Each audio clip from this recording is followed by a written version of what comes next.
Hello, and welcome to Behind the Seal, the official podcast of the Missouri Secretary of State's office. Secretary of State, obviously, Denny Hoskins, our 41st Secretary of State. Today, we have our first episode where we're showcasing one of our divisions. And at the Secretary of State's office, we have 6 divisions, a couple programs, and we have some other small divisions too. But 6 major divisions. One of them is business services, which is very important. And the new director, Daniel Wilhelm. Hello. I feel like I just botched your name again. Wilhelm. Wilhelm. Depending on what region of the planet you're on. So, Dan, thank you for joining me. Oh, you're welcome. And welcome to the Missouri Secretary of State's office. You also started in January. We're both new here. Very We're new. both learning. Fresh. How do you feel? Well, I know where all the restrooms are now, so that's a good feeling. That's a good start. I know my way around. I can get to the mailroom.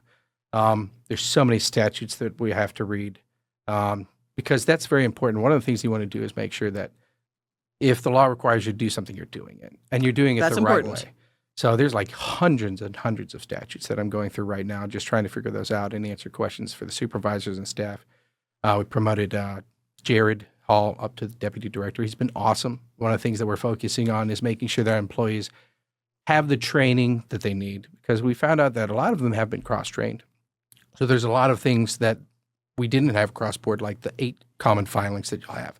Sure. So we're doing so many things to make sure that they are supported. And I think that's essential, that if you want to have a good team that can do the filings and make sure that the customer is taken care of, is that they know what's going on. They know what they're supposed to do. That's important as well. Business services, you touch everyone in this state. Everyone in this state in some way, shape, or form interacts with a compliant business in some way, shape, or form, whether it's McDonald's, Dollar General, Hallmark Downtown, local newspapers. Everyone is compliantly registered and has to be registered. That's a big deal. It is. It's important that you do your job. It is. There's over 1.5 million businesses that have to register with us. There's just thousands and thousands and thousands of filings. And we take so many phone calls every day. I think we probably take about 20,000 or so phone calls a month or two. It's just so many people have regular questions. What am I supposed to do with my filing? How do I file this? Some of the times they'll ask, what kind of business should I do? And I'm like, that's not the stuff that we actually provide information on. That's something that you're going to have to go and get an accountant or talk to a tax specialist, because that is something that is specific to your business and your business needs. But once you figure out what kind of filings that you actually have to do, we're able to assist with those. That's awesome. And I think it's incredible. 20,000 calls a month. Like, one of the things that Secretary Hoskins has talked about so much is he wants government to be accessible. Mm-hmm. And that says accessible government right there. The fact that people can literally walk up to your office or they can give you a call and ask, what do I need to do with my LLC? Yeah. You're there. You've got the answers. You've got a team who knows the answers. You have one of the biggest division. You have the biggest division in the office. You do. You've got 3 field offices that also have people. That's so St. Louis, people Springfield, can go to the and Springfield Kansas office, Kansas City, St. Louis, walk right in, get the answers, give you a call. Yep. That's awesome. That's what we do. And, one of our friends sent in the local records division last week, and I know you know about this because I was very excited, and people who know me know that I get a little excited about historical things. But 103 years ago, Laugh-O-Gram Films Incorporated filed with the Missouri Secretary of State's office, Secretary of State Charles U. Becker. And I just love seeing the U in the middle. It's just funny. It just throws me off.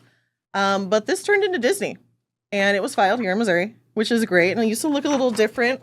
Does your handwriting look like this, Dan?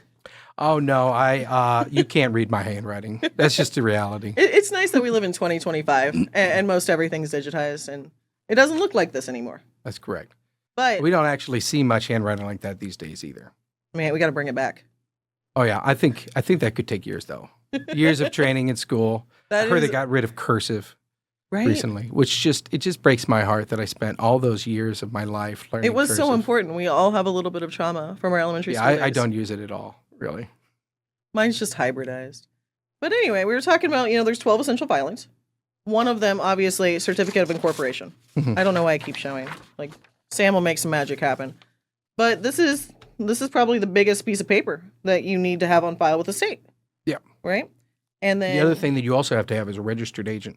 Because whenever there's a suit or something, a court wants to have you for questioning or bring you in because you're unfortunately the defendant in the case, we need a registered agent, somebody that we can send the document to so that they can get to the appropriate people of that business.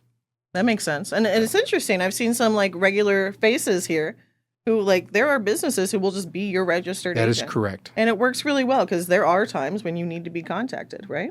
That's correct. And so we got paperwork. And, every time I go downstairs, I get to hang out with Sarah Walsh at the front desk. She's lovely. We love her. I have had the honor to talk to just a handful of constituents so far because that's not my gig, but I'm always happy to talk to people. Every single time they ask me, I'm just here to get my LLC. Yeah. One, what is an LLC? So that's a limited liability company, and ultimately there's like tax benefits to that. If you ever get sued, they only take so much. Usually they just go after the business, but personally, you are not going to be liable for those things. So a lot of people will just do that. It's one of the simplest filings that you can have. So I would say that we had an uptick of people terminating because the feds were putting out something that you were going to have to add beneficiaries and things like that.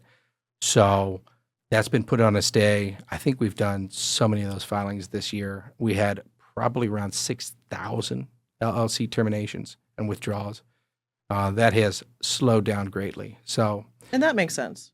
And the secretary, like, if you're interested in the Corporate Transparency Act, the secretary was adamantly opposed to it. Mm-hmm. It created a lot of paperwork, which ironically already existed. That was one of the first lessons I learned in this office is like, they exist in your office and you're part of the building. Like, these exist. The feds have access to it. So I'm really glad that that's not enforceable now. Like, obviously, please be compliant with your businesses. And if you have any questions, contact the Business Services Division. But so you've got LLCs, you got LLPs, there's PCs. There's different structures. There's so many. And like you said, that's something people need to figure out with legal counsel, accountants, what the best structure is for them. But BSD, Business Services Division, they can help find additional information, right? Yeah, you can go on a website and there's a whole bunch of things that will help you figure out what kind of filings you have to do. So once you've determined what you actually want to file as, is what it's a co-op, or you're doing a nonprofit, you're doing a corporation, anything of those natures, LLCs, LLPs. There's resources on there, but if you find yourself having trouble navigating, you can always call us at our number and we'll be able to get some answers for you. And if you ever find yourself in a situation where you need documents done quickly, you can always walk into one of our locations. And if you wait there, we'll process that document for you as you wait.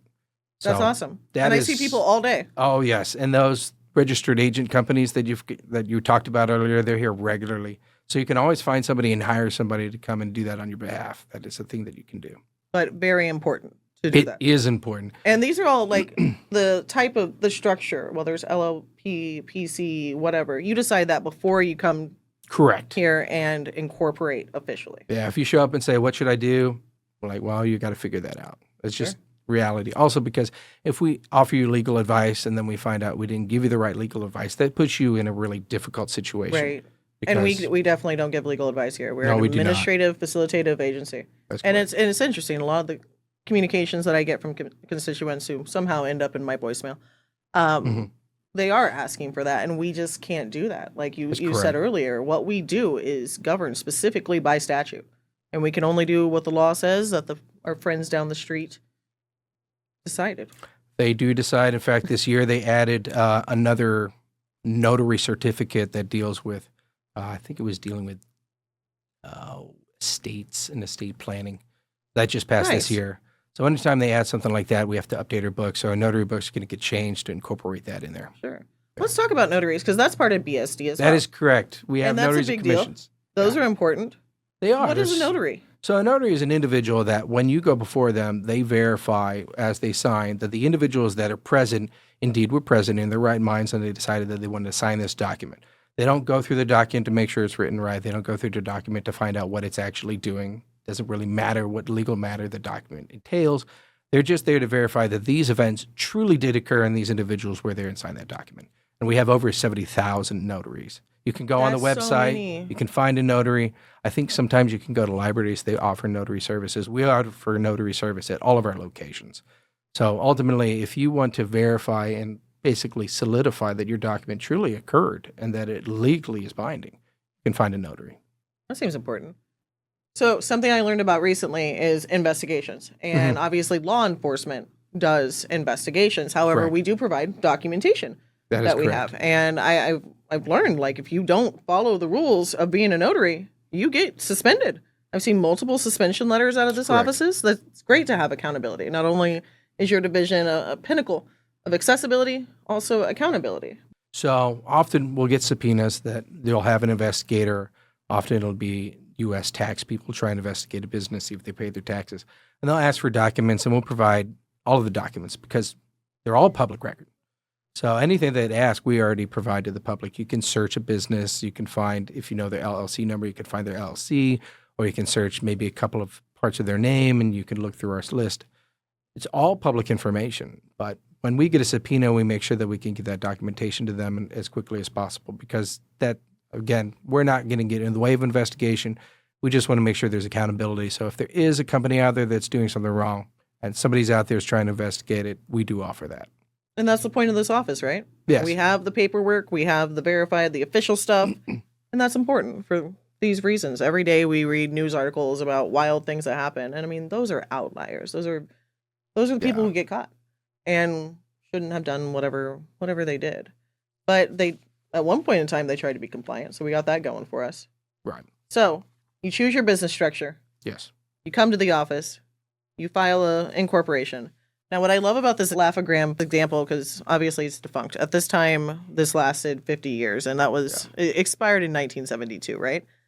Also, they have articles of association, so that's something that's filed in some form with the office as well, and gives like the basics. I really love this one because not only is it from 1922, so it's a little bit skewed, but you know they had 7 chairs at Laugh-O-Gram Films, and the taxable value of that $15.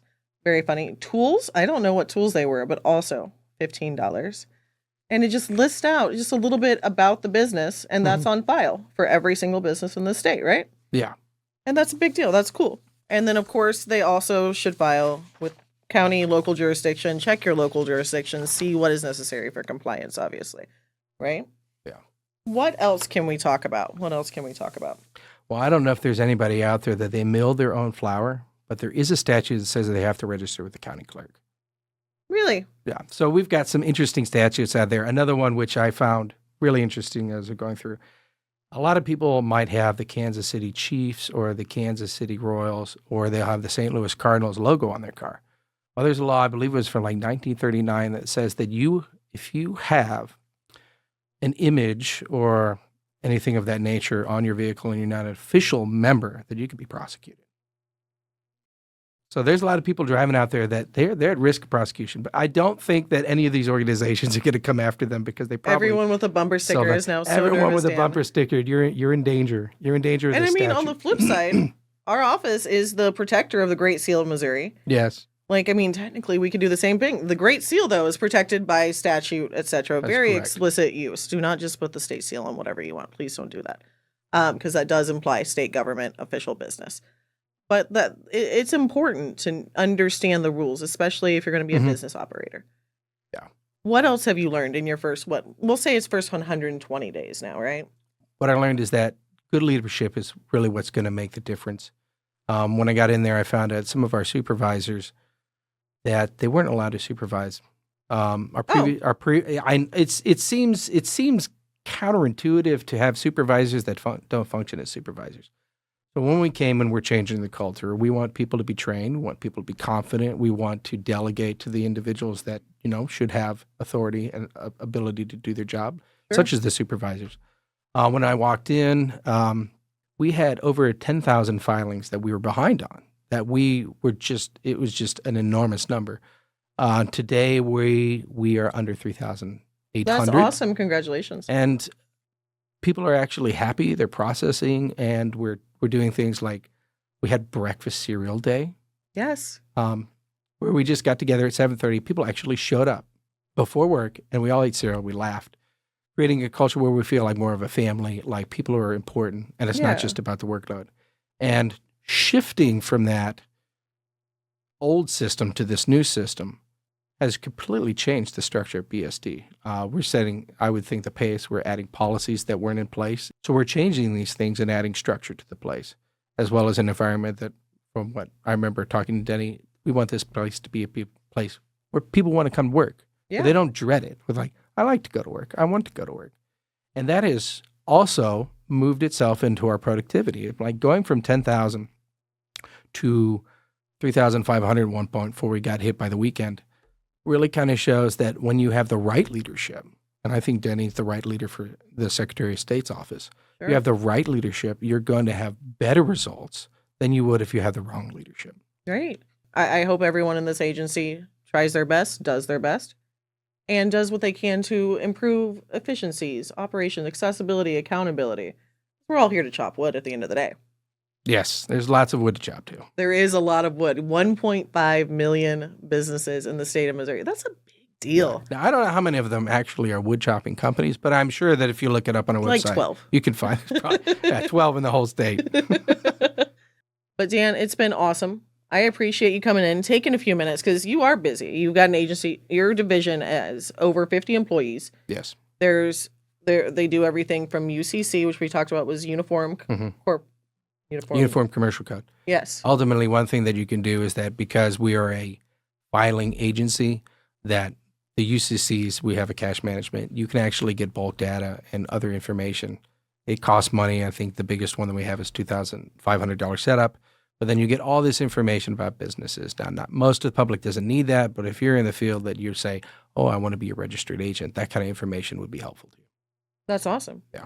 And you've got the notaries. You've got a lot of very essential services to the functioning of this state government. Period. No pressure. Sorry. Whenever I put it that way, Only your a little eyes. bit of pressure every single day. No pressure at all. But you've got a great team. And it's great. Like every administration is a learning experience. And it's really cool. A lot of the people you have over there, they're very smart. And like I said, and you said too, you're accessible, you're accountable, you're there to serve over in the business services division. And I thank you. I'm sure 6.5 million Missourians thank you. Dan, thank you for joining me today welcome, on Behind the Seal, Secretary Hoskins podcast. We're going to keep exploring all the different divisions, services, and stories that we have going on in this building. And if you have questions about anything that we do, please let us know.